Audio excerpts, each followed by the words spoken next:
Bago maituloy ang malutong na pagmumura, napatutup na si Evie.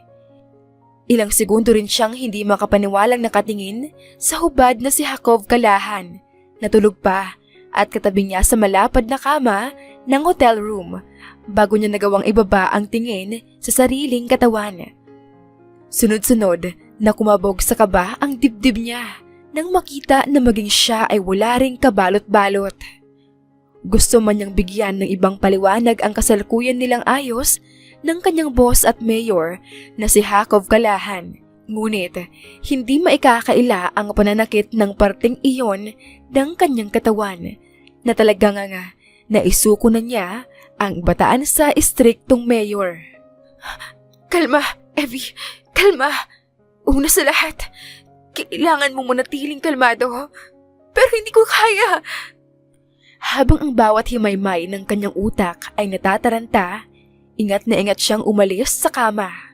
Walang ingay at tansyado ang bawat kilos pagkat ayaw niyang magising si Jakov na ganoon ang kanyang ayos. Nang maisuot na ang mga damit niyang kanina lang ay nakakalat sa sahig ng hotel room, muli siyang nagpalingalinga upang hanapin ang kanyang cellphone. Sa bedside table nahanap ni Evie ang bagay na iyon. At bukod sa phone, isang dokumento pa ang nahagip ng kanyang mata. Marriage contract? Marriage contract? Kasal? Kasal na ako? Kasal na kami? Kasal kami ni Jakov sa isa't isa? Kailan? Paano? Bakit?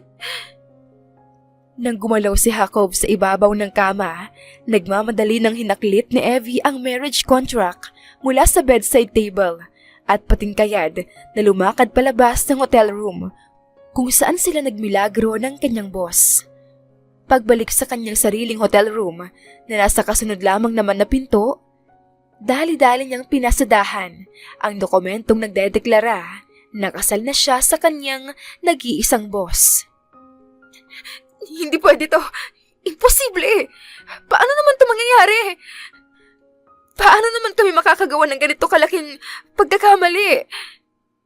Malalim siyang bumuntong hininga.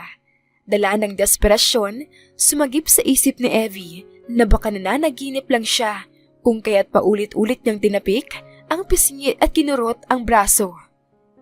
Evie, gising! Panaginip lang to! Isang masamang panaginip kaya parang awa mo na. Gumising ka na! Dahil kung hindi, Diyos ko na lang talaga.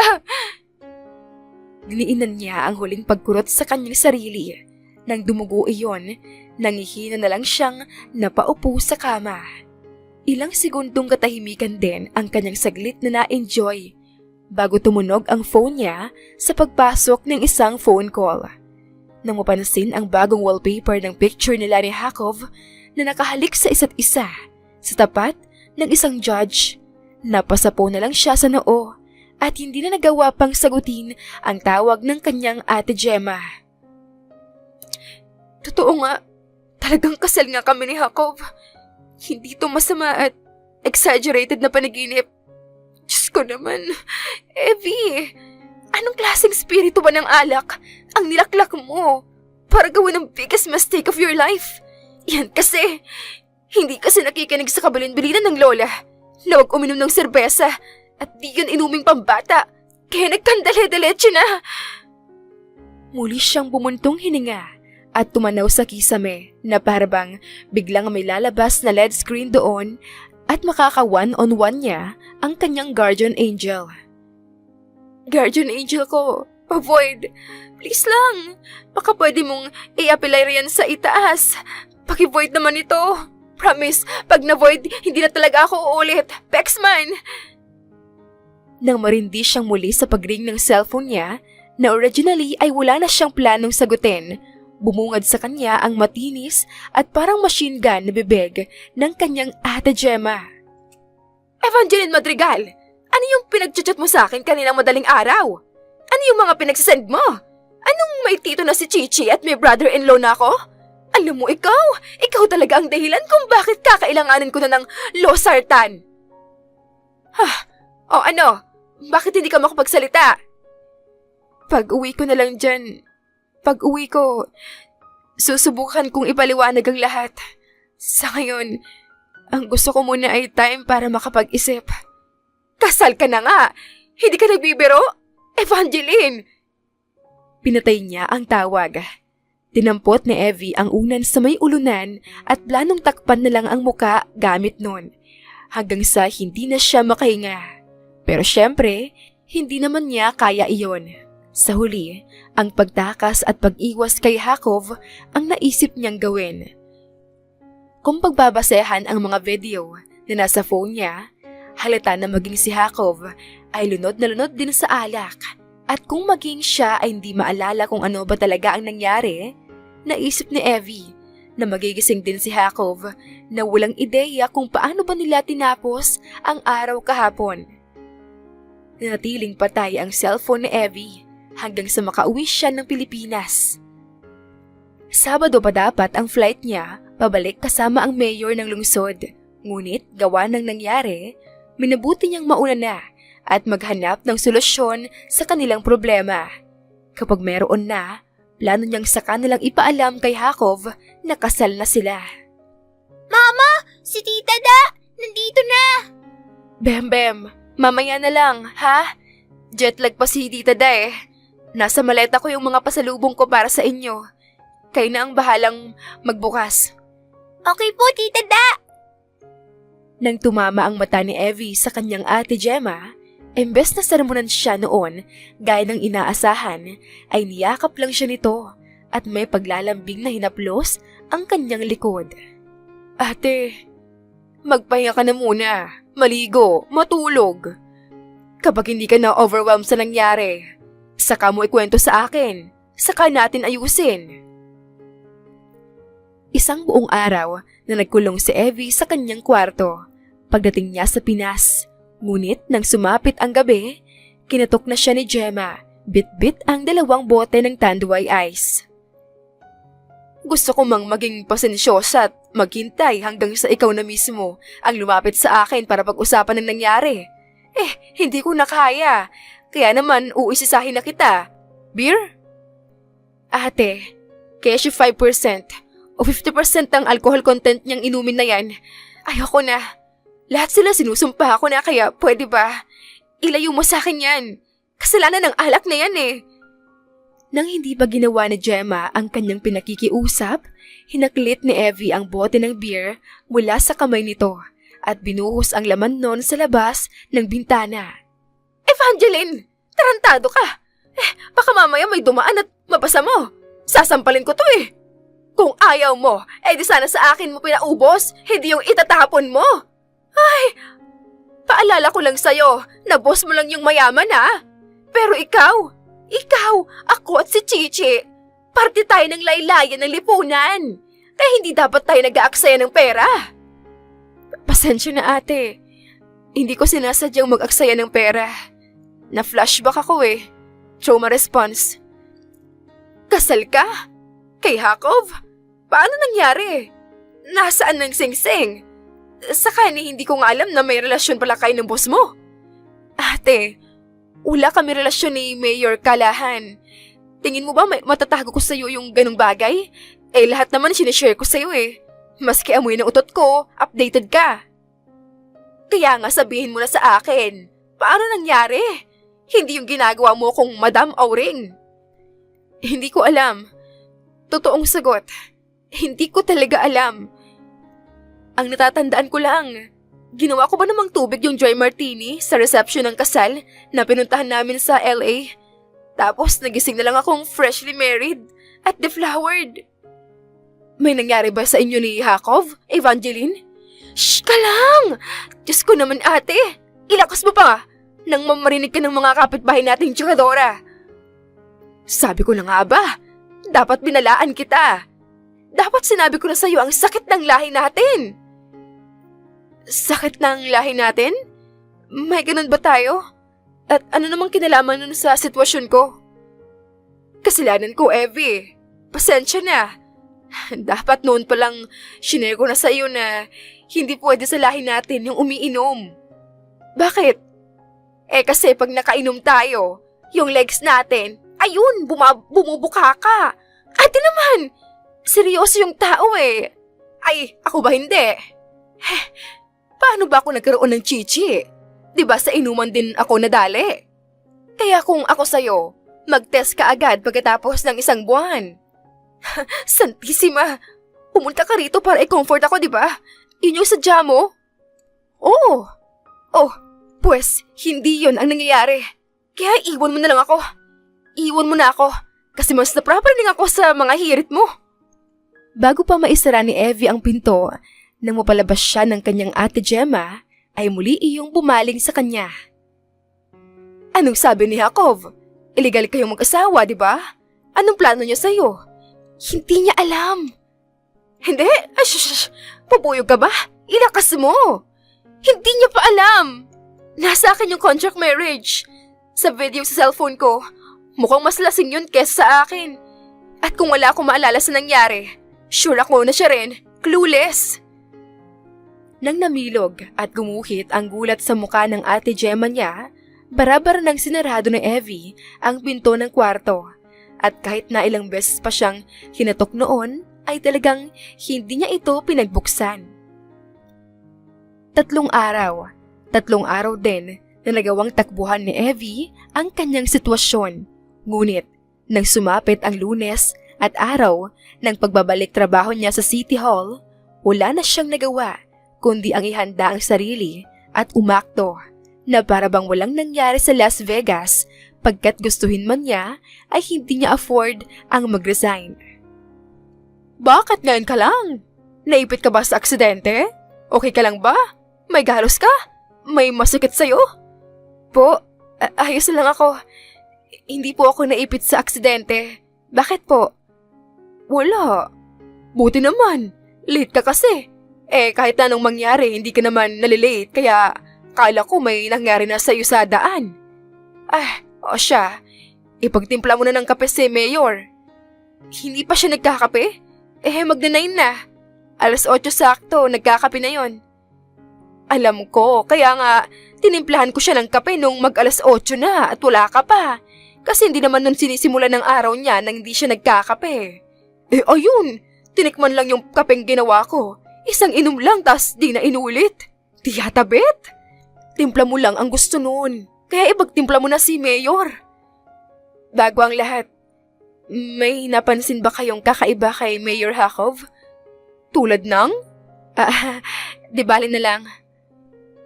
Kung pwede lang, napaisa-isang ilagay ni Evie ang butil ng asukal sa kapeng tinitimpla para mas matagalan siya, malamang ginawa niya na. Nang 5 minuto na siya sa pantry, labag man sa loob, ay nagparamdam na siya sa opisina ni Jacob. Good morning, Mayor. Coffee? You're late. Tinanghali po kasi ako ng gising. Tas lowbat po yung phone ko. Hindi ko na na-charge sa pagmamadali kaya hindi rin ako nakapag-message. Natatanghaliin ako. Tinanghali ka ng gising at lowbat ang phone mo.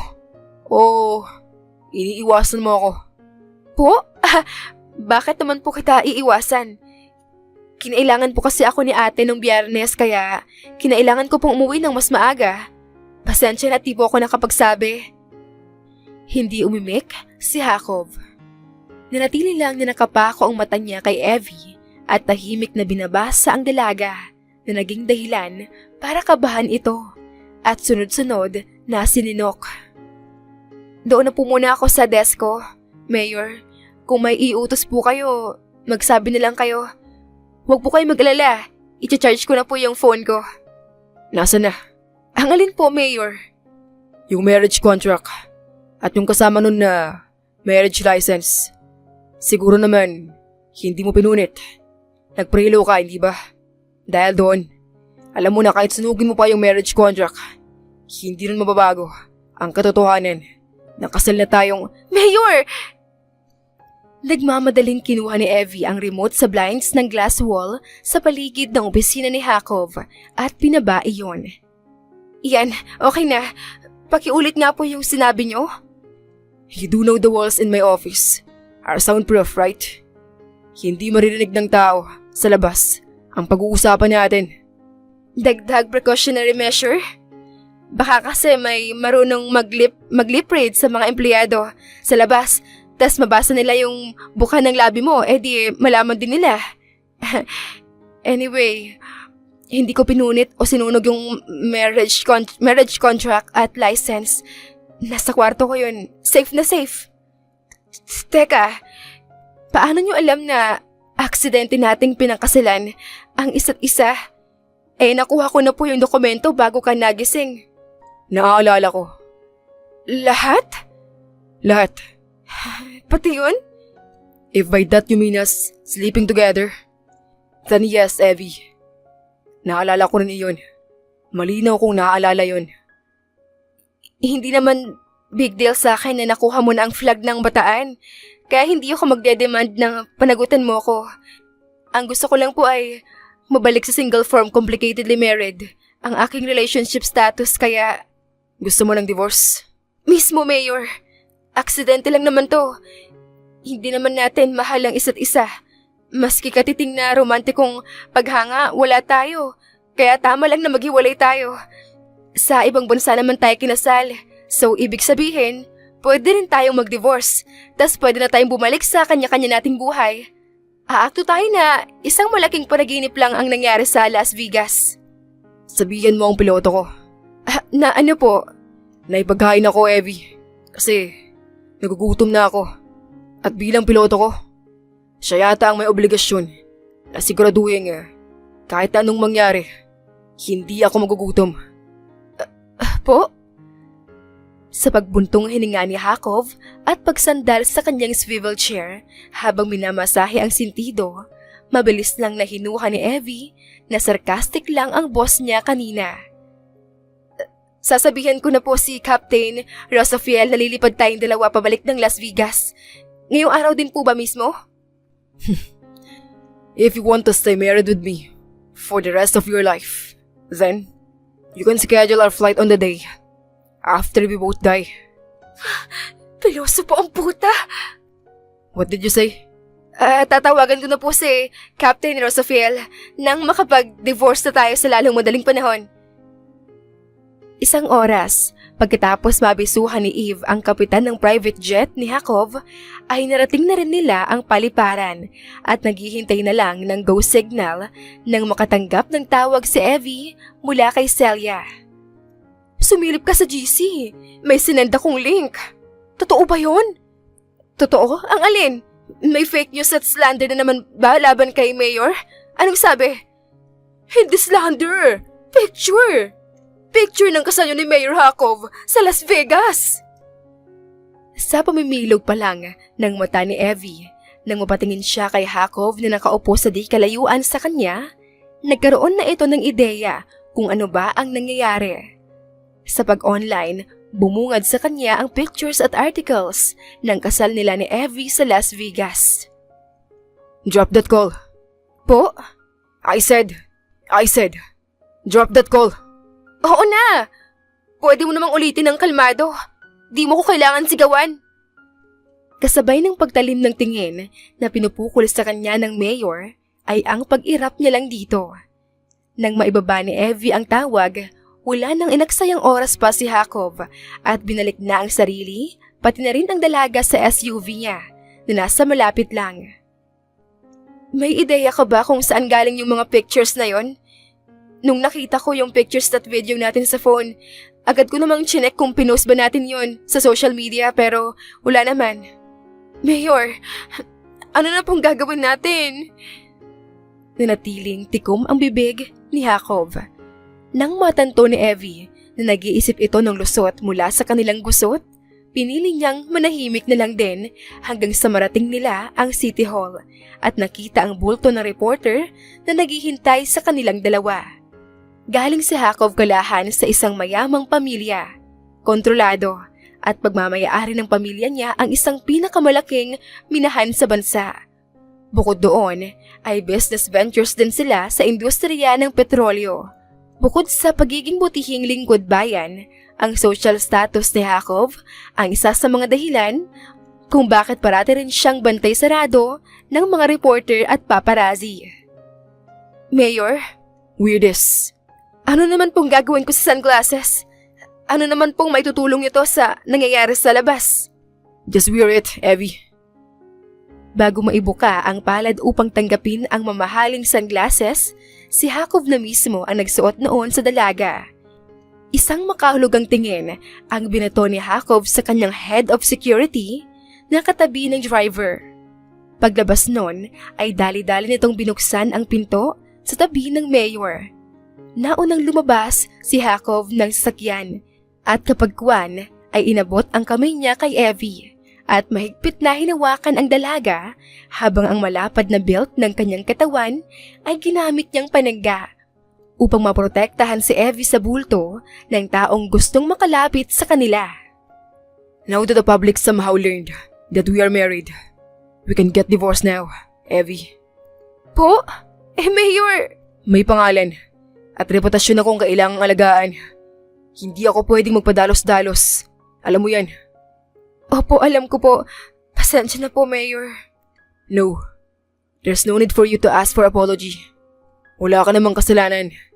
Ang sinasabi ko lang, now is the time that I need you to cooperate with me. I need you to help me to protect my name, Evie. Yes, Mayor. Ano po bang kailangan kong gawin? Sabihin niyo lang po. Don't ask for divorce. Stay married to me. For the meantime. Po? Mayor! 1 taon lang, Evie. I need you to stay married with me for a year. Play our part as husband and wife. Pagkatapos ng 1 taon, mag-divorce na tayo. Sasabihin natin na masyado tayong maraming difference. And even with it try, the marriage didn't work. Wala ka namang boyfriend, di ba?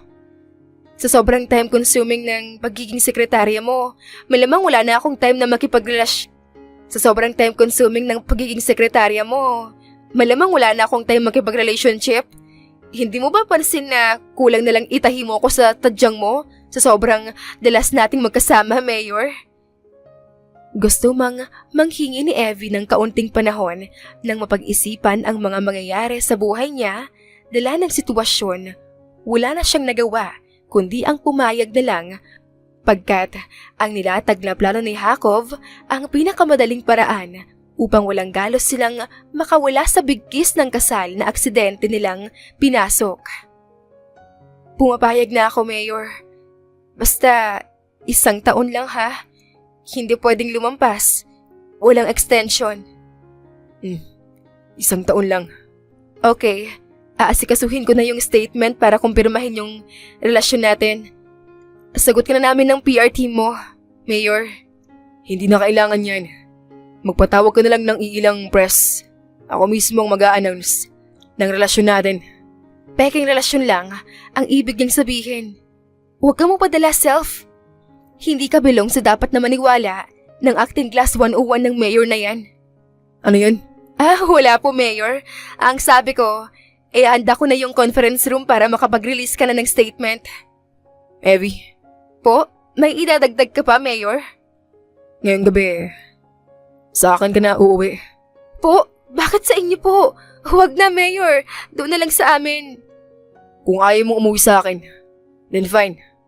Ako na lang ang uuwi sa iyo. Mayor, kailangan ba talagang nasa iisang bubong tayo? Baka pwede namang hindi. Awkward na nga tong sitwasyon natin.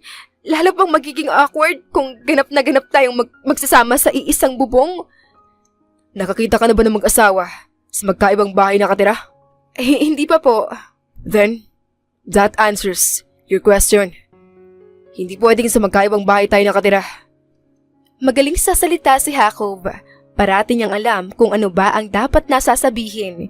Kaya nang marinig ni Evie ang kwento nito sa press kung paano raw nagsimula ang kanilang relasyong dalawa, na humantong sa lihim na pagpapakasal, maging siya ay muntik nang maniwala na head over heels na in love nga sila sa isa't isa. 2 taon ng mayor si Jacob at 1 taon naman na niyang sekretarya si Evie. Perpekto ang kanilang tandem bilang boss at sekretarya. Ngunit ang relasyon nila ay hanggang doon lang talaga. Sa loob ng 1 taong paninilbihan ni Evie kay Jacob, maski address ng mayor, hindi niya alam.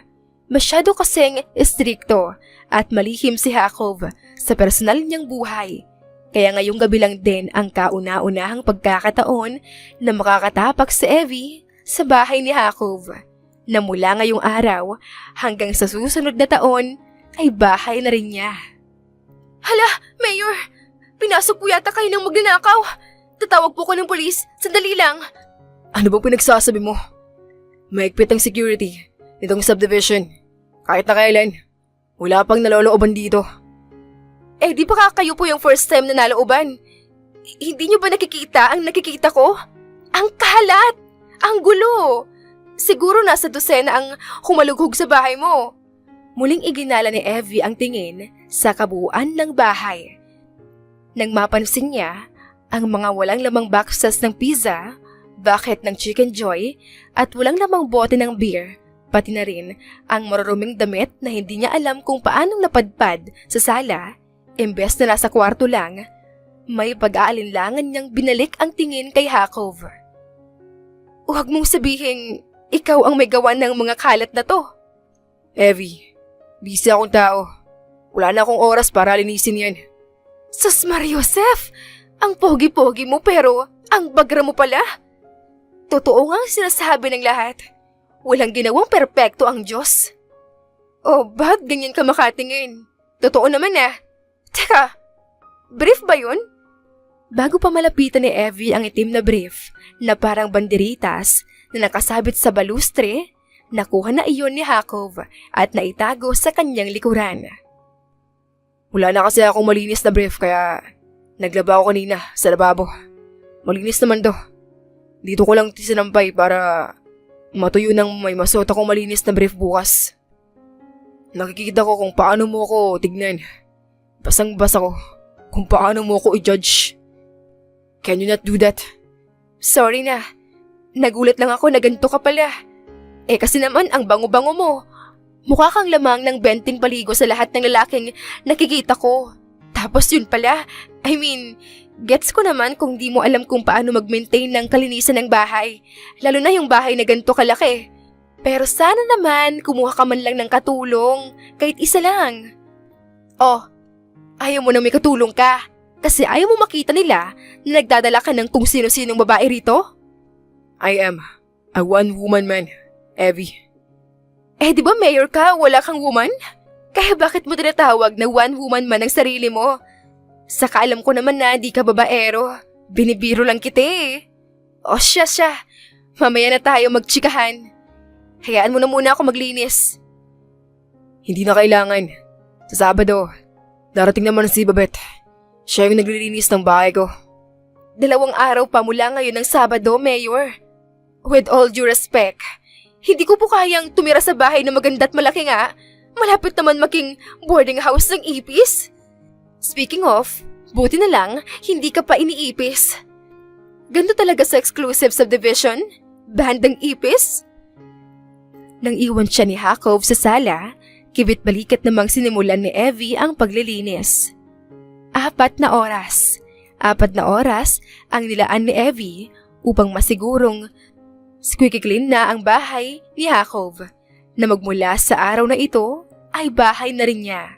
Kaya nang magising siya at bumulaga sa kanya ang bagong kalat sa kusina, na alam niya na hindi naman niya iniwan ng ganoon karumi, hindi na napigilan pang mag-init ang kanyang ulo. You're up. I made us breakfast. Kain na tayo. Sinipat ni Evie ang nakahain sa lamesa. Nang makita niyang French toast, omelette at hiniwang prutas lang iyon, mas lalong nag-init ang kanyang ulo. Hindi malaman ni Evie kung paano naging ganoon kakalat ang kusina, samantalang iyon lang naman ang niluto ng mayor. Hindi ako nag-aagahan. Muli, isa-isa niyang nilinis ang kalat sa lababo hanggang sa malinis na yun ulit. Sa City Hall, bilang mayor at sekretarya nito, ay walang problema ang dalawa. Ngunit pag nasa bahay na, roon na nakikita ng dalawa ang milya-milyang pagkakaiba nila.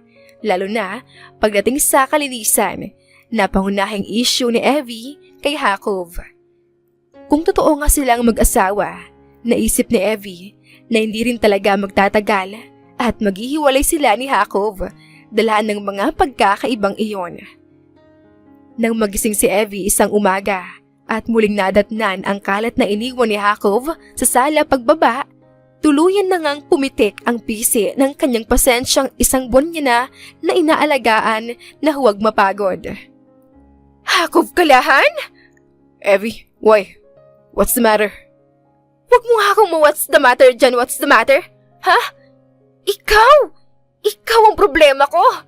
Ang linis mo naman sa katawan, kaya hindi ko gets kung bakit di mo ma-apply ang kalinisan na yan dito sa bahay. Hindi ka ba nahihiya sa akin? Para mo na akong ginawang katulong ah. Oo nga at sinabi mong hindi ko naman kailangan i-maintain na malinis ang bahay dahil may designated house cleaner ka. Pero talaga bang hindi mo pansin na nahihirapan na ako? Na naiirita ako kahit pa kakaunti lang yung kalat? Na natoterete ako? Ganoon ka ba ka-insensitive? Nang mapansin ni Evie na basang-basa na ng luha ang kanyang pisngi, iniwan na lang niya si Hakov sa kanyang opisina at dire-diretsyong lumabas ng bahay. Pilit man siyang hinabol ni Hakov at nagmakaawang pag-usapan ang naging galit ng dalaga. Dahil sa pagiging makalat ng mayor ay wala na rin itong nagawa nang mapara ni Evie ang dumaang taxi. Tita Da, wag na iyak. Hindi natin batis si Tito Mayor kasi pinaiyak ka niya. Gusto mo ba kagatin ko tenga nun? Chichi! Po, Mama? Anong sabi mo? Hindi ka dapat nagikisaw-saw sa problema ng matatanda, di ba? Mama, si Tito Mayor kasi pinaiyak si Tita Da. Ikaw naman, nagsumbong pa talaga sa bata. Yung asawa mo tumawag sa akin oh. Pupunta na yun dito. Susunduin ka na. Ate naman, ba't mo sinabing nandito ako? Ay gaga na to. Kahit naman di ko sabihin na nandito ka. Dito ka pa rin nun hahanapin. Alam naman ng asawa mo na wala kang ibang pupuntahan. Hindi ko asawa yon. Gamit mo yung apelyido ni Hakov.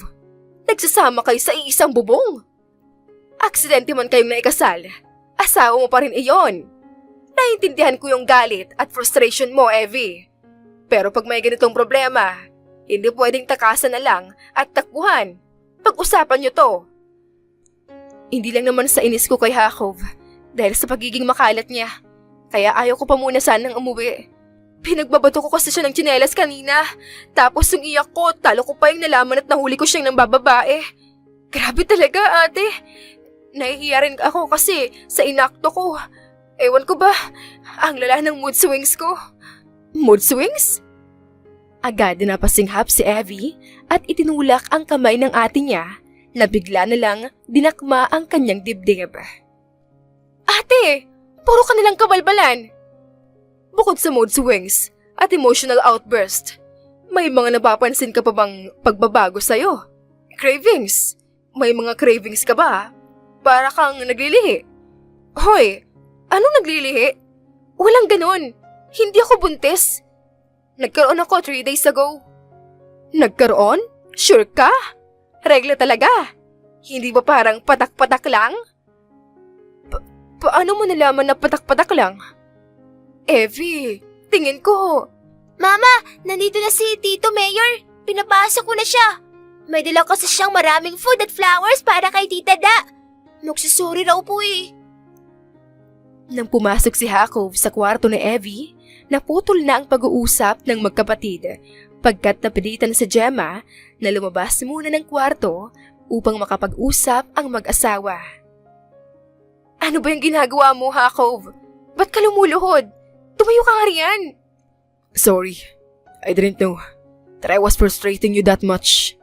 Hindi ko napansin na sobrang pinagtitimpihan mo na pala ang pagiging makalat ko. Promise, I'll change. I will change, Evie. Aaralin ko na kung paano hindi maging makalat. Tutulungan na kitang maglinis. Promise. Hindi ka na mag-iiwan ng pawisan mong damit sa gym. Hindi na. Ilalagay ko na sa marumihin. Hiwalay ang puti sa dekolor. Yung pinagkainan mo? Huhugasan ko na. At di na ibabalik ang lagayan ng tubig sa ref nang walang laman. Tignan mo. Alam mo naman pala yung mga dapat na gagawin. Hinintay mo pang magwala ako. Sayang. Hindi na tuloy cool wife ang image ko. Nagger na. I actually didn't know that it's basic human decency to do all of those. I just searched it and realized how much of a pain in the ass I must have been for you. We still have 11 months left in agreement, Evie. So, will you please help me? Help me a better husband for you. Talaga, Jacob? Aaralin mo na kung paano maging mas mabuting asawa para sa akin? Kahit na panandalian lang tong pagiging mag-asawa natin? Because you deserve it. You've been nothing but a good wife to me since day one. And it's time that I step up my game. Or I might wake up one day alone in our house, the same way I woke up alone in that hotel room in Las Vegas. Oh, bakit umiiyak ka na naman? Bakit umiiyak ka na naman? Hindi ko rin alam. Basta naiiyak ako. Diyos ko. Ang emotional ko nitong mga nakaraang araw. Di ko rin talaga alam kung bakit. Ikaw naman kasi. Kasalanan mo to. Sa kalagitnaan ng pagsinghot ni Evie, napansin niya ang kakaibang pagtingin sa kanya ni Jacob na tila ba may kung anong sumagi sa isip nito na hindi niya lang sigurado kung paano niya sasabihin kay Evie. Oo na, ugly crier na ako. Huwag mo na akong pinapagkatitigan. Conscious ako. Nang hindi pa rin magbago ang ekspresyon sa mukha ng mayor, akmang hahampasin na dapat siya ni Evie, ngunit walang kahirap-hirap lang na hinuli ni Jacob ang kanyang kamay. Wala ka bang napapansin na ibang pagbabago sa katawan mo? Pagbabago? Tulad ng? Don't you feel tired all the time? Antukin. Hindi ka ba lumalakas kumain? Lumalaki yung dibdib? Nana, no! Jacob, nanana ba? Ha? Kung nagsususpetsa kang baka magiging accidental pa ka rin, huwag ka nang mag-alala. Malabong mangyari yon. Nagkaroon na ako. Safe na. Yung inaasam-asam nating freedom mula sa kasal na to, mula sa isa't isa, makukuha natin yon sa loob ng 11 months. Sure ka bang hindi? Sure ka bang wala? Evie kasi, nakarami tayo noon. At lahat yun, sa loob ko nilabas. Jacob, may bata dito sa bahay. Baka mamaya marinig ka ni Chichi. Alam mo, sige, para manahimik kayo ni ate. Bukas na bukas, magtitest ako. Pag ako tama na hindi nga ako buntis, bayaran mo ka ng 1,000 ah. And if you're pregnant? Shh! Huwag mo nga sabihin yan! Nakakakaba! Baka magkatotoo. Sakto sa biglang pagtahimik ni na Evie at Jacob ay ang pagkatok ni Chichi sa pinto. Tita Da, umalis si Mama. May emergency raw sa factory. Kailangan ata siya. Pwedeng mamaya na kayo umuwi ni Tito Mayor? Oo naman. Dito muna kami ni Tito Mayor. Sasamahan ka namin dito. Kapag nasa trabaho ka, at nasa trabaho din si Gemma, sino naiiwang bantay ni Chichi? Wala po. Ako lang po. Malapit naman na ako mag-6 at mabait naman ako. Pagkatapos ng school, pag nasundo na ako ng service, hinihintay ko lang si Mama rito. Mga gantong daliri lang naman po, nandito na rin siya. Naiiwan lang yung bata rito. Mag-isa. Hindi ba delikado? Yung nakatira sa baba, pinsan din namin. Ibinibili naman si Chichi sa kanya. Pero ayun, gustuhin ko man na wag munang pagtrabahuin si ate nang matutukan niya muna si Chichi habang bata pa. Hindi kaya at mahirap ang buhay. Tita Da, naalala mo pa pala yung shoes ko? Gutom na. Tulungan mo muna akong pakainin siya. Pag si Mama kasi nagpapakain, nasisira rin agad. Ibubuka pa lang dapat ni Jacob ang bibig para itanong kung ano ba ang ibig sabihin ni Chichi, ay nakabalik na ang bata, bit-bit ang lumang black shoes at maliit na bote ng rugby. Psst! Paabot naman ng screw dyan sa gilid mo. Kaya pa ba ang dikit niyan? Sirang-sira na yan ah. Opo naman, kaya pa yan. Konting pasok na lang naman, grade 2 na ako. At sabi ni Mama, bibilhan niya ako ng bagong shoes pag grade 2 na ako. Walang imik na kinuha ni Jacob ang black shoes mula sa kamay ni Chichi. Sa kanya bahagyang pinantay ang taas sa pamangkin ng asawa. Gusto mo bang pumunta sa mall? Tita Da, pwede po ba? Hindi po ba magagalit si Mama pag umalis tayo? Ako nang bahalang magpaalam sa mama mo. Sige na, magbihis ka na. Yung magandang bihis po? Yes, Chichi. Yung magandang bihis. Paglabas ni Chichi sa kwarto ni Evie, agad niyang hinawakan ang braso ni Hakov upang maibaling ng binata ang atensyon nito sa kanya. Bakit mo naman niyaya sa mall yung bata? Wala akong pera rito. Hindi ko kaya dala yung wallet ko. Maski phone, hindi. Yung binambayad ko sa taxi, hiniram ko lang kay ate. At kamuntikan niya pa akong asinan dahil nasa 1,000 yung naipon sa metro. Ako, ang nagaya kay Chichi na mamasyal. Kaya ako ang sasagot sa lahat ng gagastusin doon. Ako ang bibili ng sapatos niya at lahat ng kailangan niya. Hakov? Mag-asawa tayo, Evie.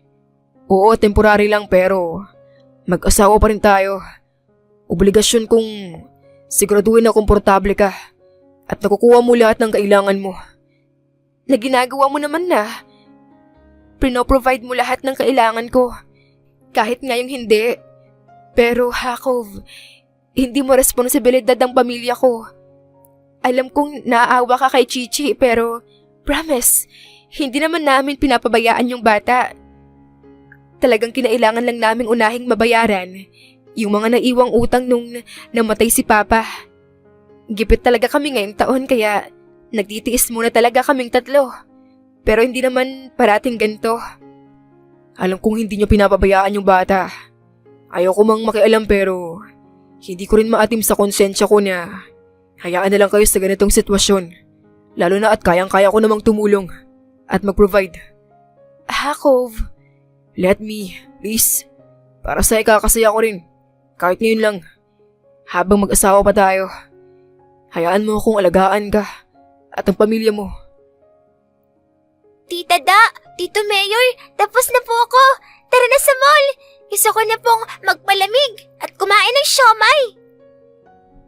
Magmula ng araw na iyon, mas napalapit si Hakov sa pamilya ni Evie at di na nga natatapos ang linggo na hindi nila binibisita si Gemma at Chichi.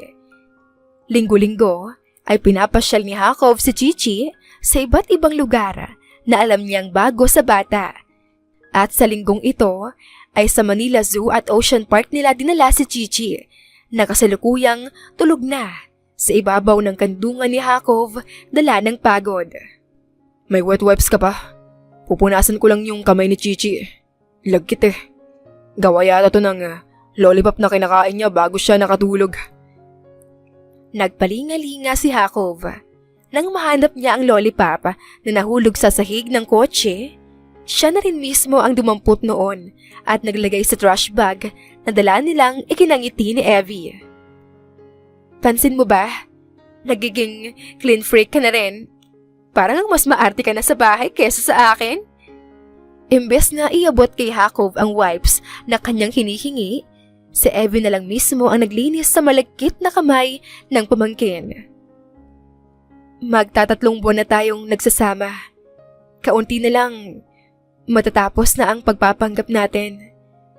Pag di na tayo mag-asawa, sigurado akong malulungkot si Chichi at hahanap-hanapin pa rin niya itong pagpapasyal natin sa kanya. Kaya naisip ko, huwag mo sanang mamasamahin ha.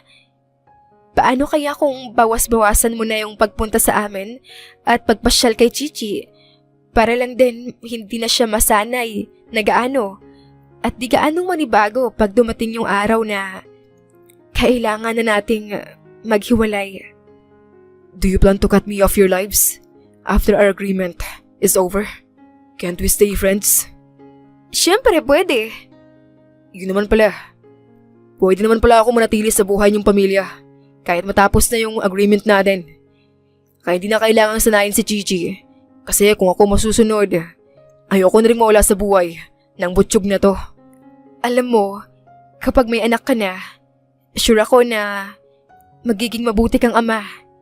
Kaya sana, mas bumilis pa ang paglipas ng araw para matapos na tong kasal-kasalan natin nang mahanap mo na yung babaeng para sa'yo. Yung you but in another body. Yung kasundo mo sa lahat ng bagay. At di mo na kailangan problemahin yung laki ng difference nyo. Oh, ba't natahimik ka? Ayaw mo bang mahanap yung mapapangasawa mo? Matutulog din muna ako. Gisingin mo lang ako kapag nasa inyo na tayo. Napanguso na lang si Evie. Ilang minuto niya ring binantayan at inestima ang tulog na figura ni Jacob. Sa hindi malamang dahilan, pakiramdam niya ay nag-iba ang timpla ng binata. May hindi yata iyon nagustuhan sa kanyang sinabi. Ngunit hindi niya pa rin naman magawang itanong kung ano ba iyon. Ate, ano ba yan? Bakit mo kami pinipicturan? Sorry na, hindi ko kasi mapigilan. Ang cute niyo kasing tatlo. Mukha kayong happy family. Nakangiting pinakita ni Gemma sa kapatid ang picture. Matagal ding napako sa screen ng cellphone ni Gemma ang mata ni Evie. Sang-ayon siya sa sinabi ng ate niya na siya, si Jacob at si Chichi ay parang isang masayang pamilya. Tuloy ay sumagi sa isip niya kung ganito ba talaga ang magiging itsura nila ni Jacob kung sakaling parehas na magbago ang isip nila at piliing manatili na lang na kasal sa isa't isa. Huwag mong mamasamain. Wala akong masamang ibig sabihin.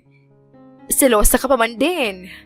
Pero yung asawa mo, parang bagay na bagay sa kanya ang maging ama. Bigyan mo na kaya ng anak. Hindi na ba mauulit yung ano nyo roon sa Las Vegas? Ate, yung bunganga mo naman. Nandito lang siya, oh. Baka mamaya magising at marinig ka. Nakakahiya. Sinipat ni Evie si Jacob at nakapikit pa rin ang mga mata habang nakayakap siya kay Chichi. Nang makumpirmang tulog pa rin ito at hindi narinig ang sinabing iyon ng kanyang ate, napabuntong hininga na lang siya. Sa paglipas ng mga araw, sa hindi malamang dahilan, pakiramdam ni Evie ay nakadevelop siya ng panibagong habit. Habit na hindi niya alam kung paano niya maalis sa kanya, lalo na at parang kabuti lang naman iyon na tumubo sa kanyang pag-uugali. Jacob? Jacob? Gising ka ba? Kung tulog ka na, pwede bang gumising ka muna? Jacob, please! Napasinghap at napairit na lang si Evie sa gulat. Nang biglang bumukas ang mata ni Jacob, hinawakan siya sa palapulsuhan at hinila papunta sa kanyang higaan. Sa isang iglap, ang figura ni Jacob na kanina lang ay himbing na himbing sa kanyang kama ay nakapaibabaw na kay Evie. Jacob, anong ginagawa mo? Pagbibigyan kita. Hindi ba't ito naman ang bagay mo talaga sa pagbabalik-balik mo sa kwarto ko sa nakalipas na linggo habang malalim ang gabi. Ano? Hoy, hindi no. Wala akong balak na ganun. Nagugutom lang talaga ako. Gusto ko sanang bilihan mo ako ng pagkain. Yun lang, promise.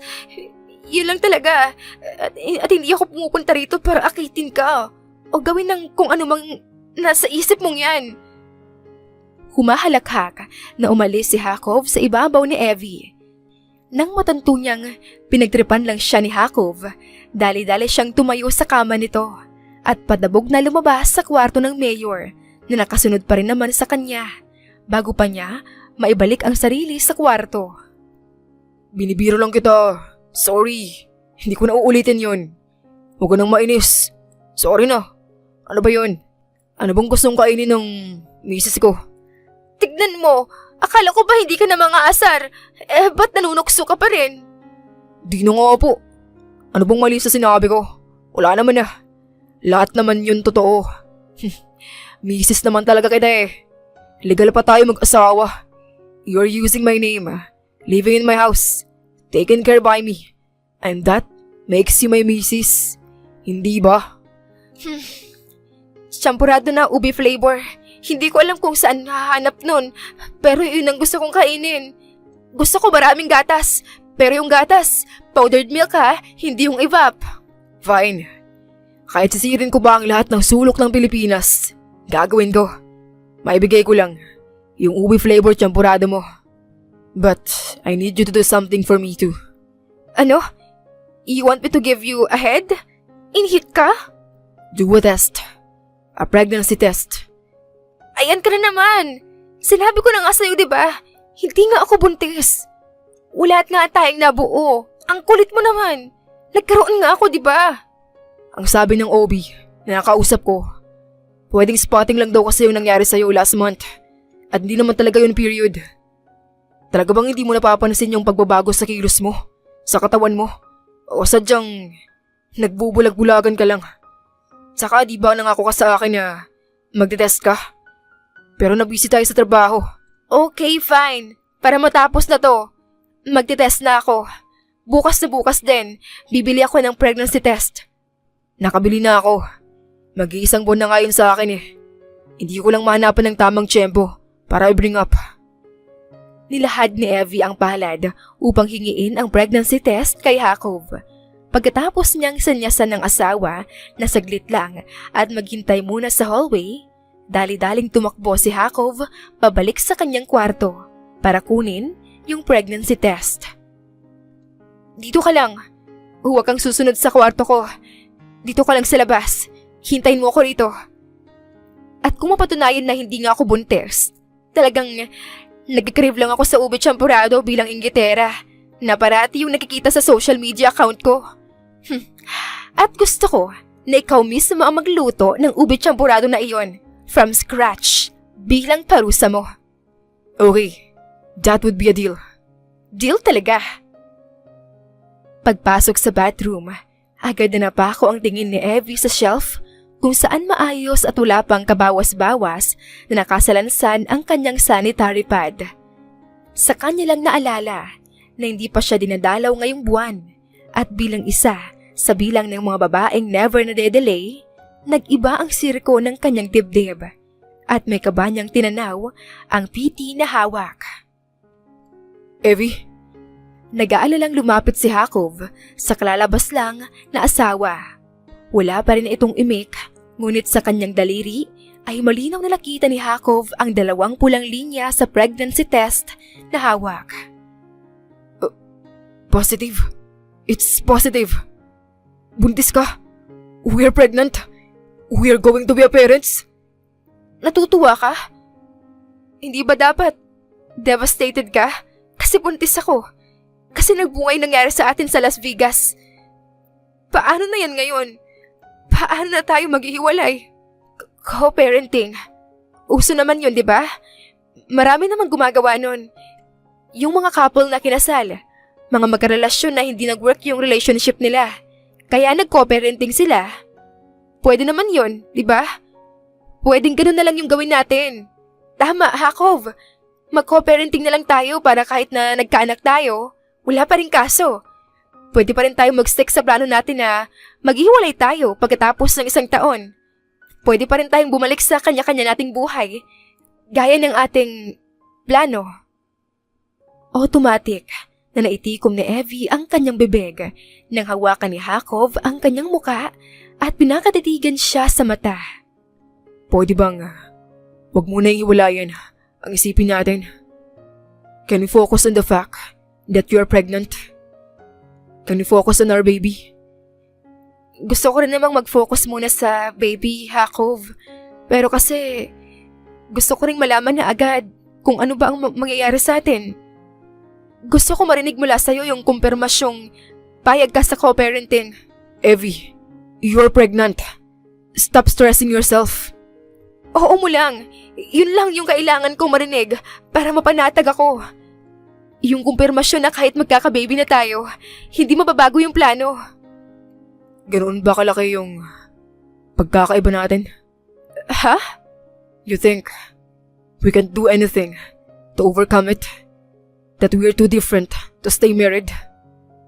Jacob, if it will make you at ease and give you peace, then I'll say the words that you badly want to hear. Hindi magbabago ang plano. Palalayain kita and our baby. We will co-parent. We will still raise it together. Medyo lituman sa kahulugang binitawan ni Jacob pagkat pakiramdam niya ay parang maibang gustong mangyari ang mayor. Hindi na iyon masyadong pinagtuunan ni Evie ng pansin. Binaliwala niya iyon at nagpatuloy silang dalawa sa pagpapanggap sa harap ng lahat. Habang si Hakov ay unti-unting nagiging OA sa pagiging protective niya kay Evie at sa pinagbubuntis nito. Ano ginagawa mo? Hindi ka dapat nagbubuhat ng mabigat. Paano kung may nangyaring masama sa anak natin? Akin na yan. Napayuko na lang si Evie at napasapu sa kanyang noo ng aksidenteng may announce ni Hakov ang tungkol sa kanyang pagbubuntis. Dala ng kauean nito. Buntis ka, Evie? Sabi ko na nga ba? Tamang hinala ko. Lumaki kasi ang balakang mo at ang dibdib mo. Lumusog. Ilang buwan na. Pa 2 months na siya. Pa 2? Ibig sabihin, honeymoon baby niyo to ni Mayor? Made in the USA? Tuwang-tuwang bumaling si Celia kay Evie na para bang biological ate niya rin sa work. Pagkatapos siyang yakapin nito, sunod-sunod na siyang kinongratulate ng iba't ibang tao. Bumilang nga ng lampas kalahating oras bago natapos ang eksenang iyon at nakabalik ang lahat sa kani-kaniya nilang mga trabaho. Wow! Wow naman talaga! Ang akala ko ba, isesekreto muna natin. Eh wala pang 1 week, na-announce mo na sa lahat. At di na rin ako magugulat kung bukas makalawa, nakarating na sa ibang city hall ang balitang bundat ako. Tumayo si Hakov mula sa kanyang swivel chair, lumapit kay Evie at humaplos sa tiyan nito na ang umbok ay mas lalo niya pang napapansin, lalo at kumpirmadong buntis na ang asawa. I'm sorry, I panic. Nagulat kasi ako nang may bitbit ka. Sinabihan ka na ng OB mo na medyo sensitive ang pagbubuntis mo at hindi ka dapat nagbubuhat ng mabigat. 4 na ice coffee lang yung dala ko kanina. Wala pang 1 kilo yun. OA ka lang talaga. Galing sa panonood kung paanong haplosin ni Hakov ang kanyang tiyan, umakyat ang tingin ni Evie sa asawa at may pagsususpet siya itong tinanaw. Talaga bang nagpanik ka lang kanina kaya aksidente mong nasabi sa lahat na nagdadalang tao ako? O ginamit mo lang ang pagkakataong yun para ma-announce na buntis ako? Suot ang kakaibang kurba sa labi, yumuko si Hakov at binantay ang muka sa tiyan ng asawa. Baby, yung mama mo ang hilig magbintang. Bilisan mong paglaki riyan. Lumabas ka na agad para may kakampi na si Papa kapag pinagbibintangan siya ni Mama. Mama? At Papa? Iyon ang gusto mong itawag sa atin ng magiging anak natin? Oo sana. Bakit? Gusto mo ba ng iba? Mommy, Daddy? Mom, Dad? Hindi. Mama at Papa, iyon din talaga ang gusto kong itawag niya sa atin eh. Akala ko lang mas prefer mo yung Mommy at Daddy. Kasi iba naman talaga ang tawag ng mga anak pag mayaman ang parents nila. Eh, ikaw kasi mayaman. Mahinang natawa si Hakov sa sinabing iyon ni Evie bago binalik ang sarili sa tuwid na pagkakatayo. Mama at Papa, mas gusto ko yun. Mas malambing yung tunog. That endearment has its unique warmth that I can explain. Those 2 words feels like it's filled with love. And that's how I want our family to be. Full of love. Pamilya? Tayo? Pero di ba maghihiwalay rin naman tayo kaya technically, hindi rin talaga tayo magiging pamilya 3. Nang hawakan ni Hakov ang tiyan niya na para bang sinusubukang takpan ang mga tenga ng baby sa tiyan niya para hindi niya iyon marinig, natawa na lang si Evie. Meron akong gustong hilingin sa iyo, Evie. Imbes na salita, tanging ang mga mata ni Evie ang ginamit niyang pagtatanong kay Hakov. Can you give me and our little family a shot? Ayaw mo nang maghiwalay tayo? Hakov, kung ginagawa mo to para lang sa bata, hindi mo kailangan gawin to. Ayaw kong ikulong natin ang sarili natin sa isang pagsasama na wala namang pagmamahalan dahil lang sa magkakaanak na tayo. I know, Evie. I know that right now. This may look like I'm only doing this for our child. Pero Evie, kung na kaya nga nating mag-adjust sa isa't isa, Hindi mo ba naisip na baka kaya rin nating mahalin kung paano mahalin ang isa't isa? Hakov, ilang buwan na tayong magkasama. Kung maaral nating mahalin ang isa't isa, di ba dapat noon pa? Wala naman. Kung ano tayo noong day one, ganoon pa rin tayo ngayon. Ikaw lang yun. Kung ano ka nung araw na inuwi kita sa bahay ko, ganoon ka pa rin sa akin. Masyadong mataas ang pader mo. And every time I somehow manage to climb your walls, you are adding more. The more I try to get closer to you, the more you try to run away. Sinasabi mo bang kaya mo akong mahalin basta hahayaan lang kita? Yun ba yun? Ito ba yung pinupunto mo? Paano kung ako yung pumalpak? Ako yung hindi kayang mahalin ka ng sapat para manatili tayong pamilyang tatlo ng magiging anak natin. Kaya nga susubukan, di ba, Evie? Kung hindi talaga kaya, we will co-parent. Just like you wanted. Sandali nga. Teka lang. Nalilito kasi ako. Ba't sa tono mo parang pinaparating mo na hindi ka sang-ayon sa co-parenting? Hindi ba at nagkasundo na tayo sa bagay na yon? Napilitan lang akong umuo kasi na-stress ka nung gabing yun at hindi ka nga pwedeng ma-stress. Pero kung ako lang, I am against it. Nung napansin ko yung signs na baka buntis ka nga, Evie, gusto ko nang makiusap sa'yo na kalimutan na natin yung una nating napagkasunduan. That we try to make this marriage work. Kasi kung ako lang yung masusunod, I really want this to work. Whatever a real married life has to offer, I want to experience and try all of it with you. Kahit hindi ako perpekto? Kahit wala sa ating perpekto, at kahit na sure ako na makakahanap tayo ng bagay na pag-aawain natin, I still want us to work. Habang pinupunasan ang luha na lumalandas sa kanyang labi, sunod-sunod na tumango si Evie kay Hakov. Okay? Okay? Oo, Hakov. Okay. Let's start again. Lumayo si Evie kay Hakov. Tumikhim sabay lahat ng kanyang palad sa harap ng mayor. Hello? I am Evangeline Madrigal. Aksidente nating napakasalan ang isa't isa. Dala ng kalasingan noong nasa Las Vegas tayo. But instead of divorcing each other, I would like us to try make this marriage work. Maingat na kinabig ni Hakov sa bewang ang asawa, sabay baon ng mukha niya sa leeg nito. Hindi mo ba alam kung gaano katagal ko nang gustong gawin to? Ang alin? Ang mag-start from square one? Ang yakapin ka ng ganito kahigpit. Talaga? Dapat nagsabi ka kaagad. Madali lang naman akong kausap. Nang maramdaman ni Evie ang tungki ng ilong ni Hakov sa kanyang leeg, napapikit na lang siya at mas lalo pang napapikit sa asawa. Nag-research na ako kung paano masisigurong maayos ang relasyon ng isang mag-asawa. Talaga? Paano? Communication. Dapat daw ay may malinaw na communication ang mag-asawa. May malinaw na communication ang mag-asawa. Kaya magmula ngayon, gusto ko na pag-uusapan na natin ang lahat. Problema mo, problema ko. Problema natin sa ibang tao, pati na rin ang gusto at hindi natin gusto sa isa't isa. Para maayos natin kaagad. Ano pang sabi? Sabi roon, a key to a happy life is a happy wife. Which won't be a problem because I have 100 ways to make sure that my wife will be happy. Sample nga ng isa sa 100 ways mong yan? Hinawakan ni Hakov ang magkabilang pisngi ni Evie.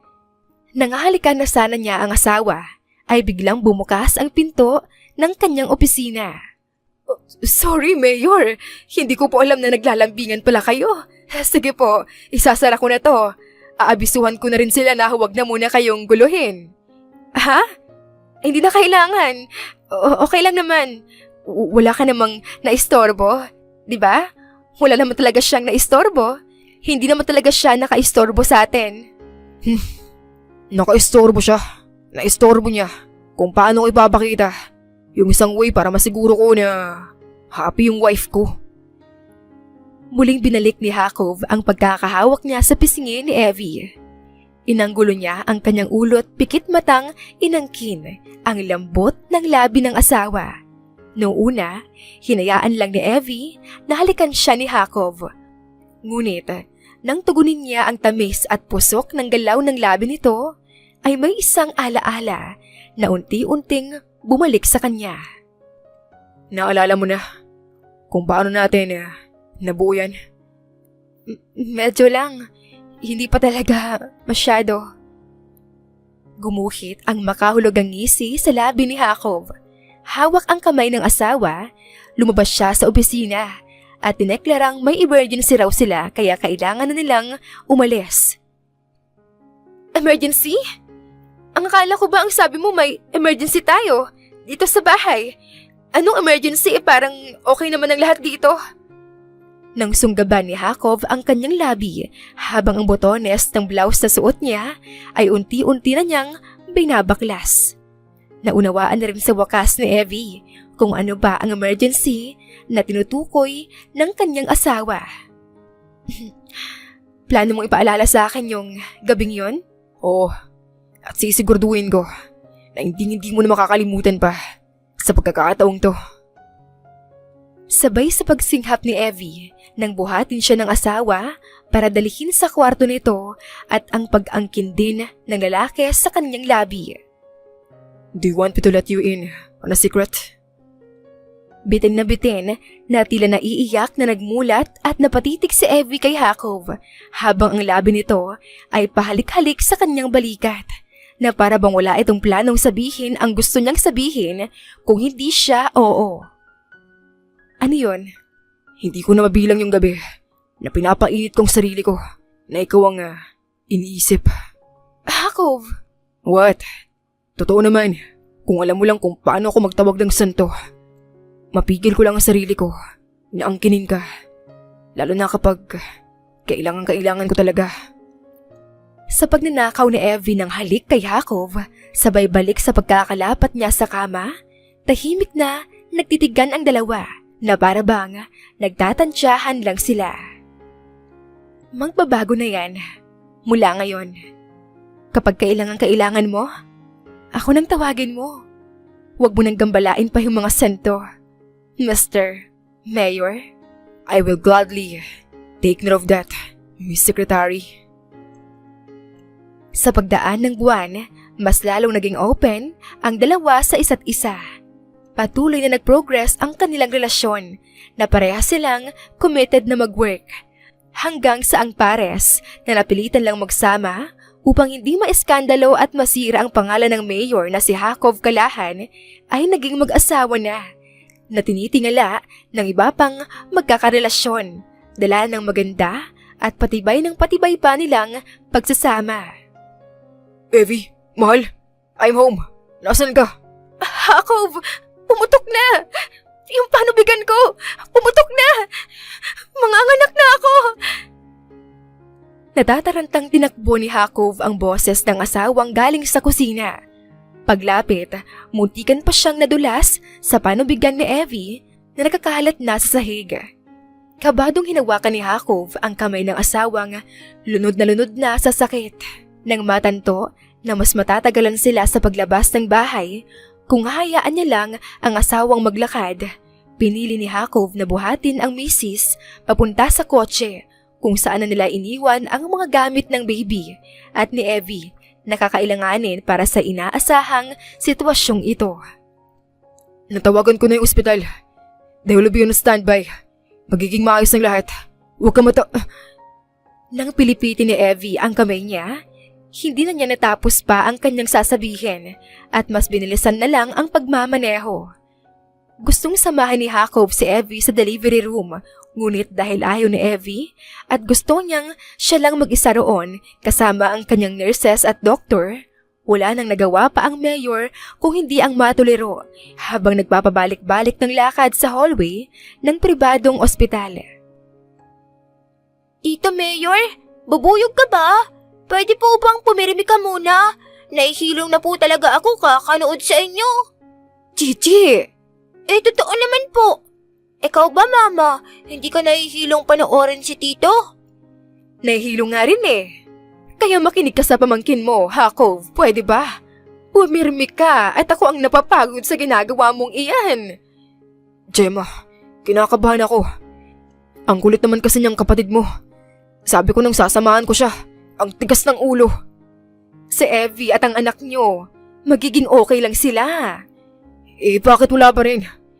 Bakit hindi ko pa rin naririnig yung iyak ng baby namin? Nang sumabog sa buong hallway ang matinis na iyak ng bagong silang na sanggol, agad na lumapit at nag-abang sina Jacob sa pinto ng delivery room. Gemma, asan na? Ba't ang tagal naman nila akong papasukin? Eh yung usapan, papapasukin na ako agad pag nailabas na ni Evie, ang baby. Sa biglaang pagbukas ng delivery room, dali-daling lumapit si Jacob sa nurse na sumalubong sa kanila. Suot ng hair mask, gloves at face mask, ang mahabang paghihintay ni Jacob ay nawakasan na. Nang sa wakas ay nakita na niya ang asawa at ang maliit nilang supling na nakapatong sa dibdib nito. Halika, lumapit ka. Tignan mo siya. Tignan mo yung anak natin, Jacob. Isang beses pang tinignan ni Jacob ang mga doktor at nurse na nakapaligid kay Evie. Nang tanguan siya nito, hudyat na pwede niya na talagang lapitan ang kanyang mag-ina. Wala na siyang inaksaya pang oras. Nanlalambing ang halik sa noo na ginawad ni Jacob sa noo ng kanyang asawa na habang maluha-luha niyang sinisipat ang sanggol na nakapatong sa dibdib nito. I'm so proud of you, baby. You're so brave. You made it. Our bundle of joy. She's here. You safely delivered her. Ligtas siya. Ligtas kayong dalawa. Thank God.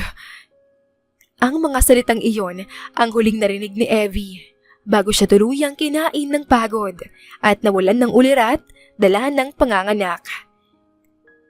Nang magising siya, ang malapad na likod ni Jacob na nakayuko sa crib ng anak nila at pabulong itong kinakausap ang baby ang bumulaga sa kanya. Gising ka na pala. Yung baby natin, kakatulog lang. How are you feeling? Gusto mo tawagan ko yung nurse? Yung doktor? Hindi.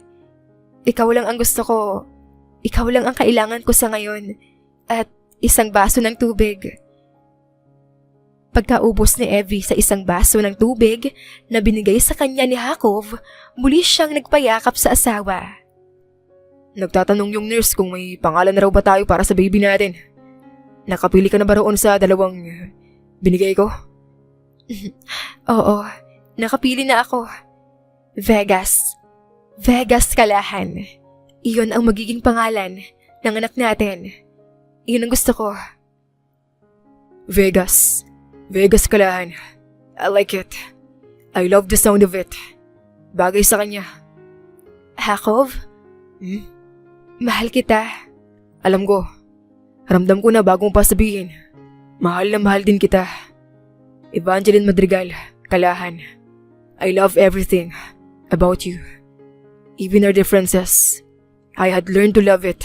Mahal.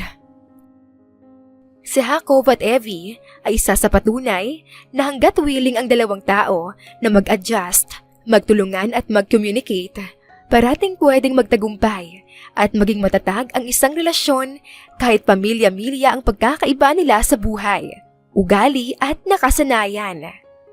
Wakas. Maraming salamat po sa inyong pakikinig. Kung nagustuhan mo ang kwento, please leave a like, comment, share, and subscribe to my YouTube channel. Maraming salamat po!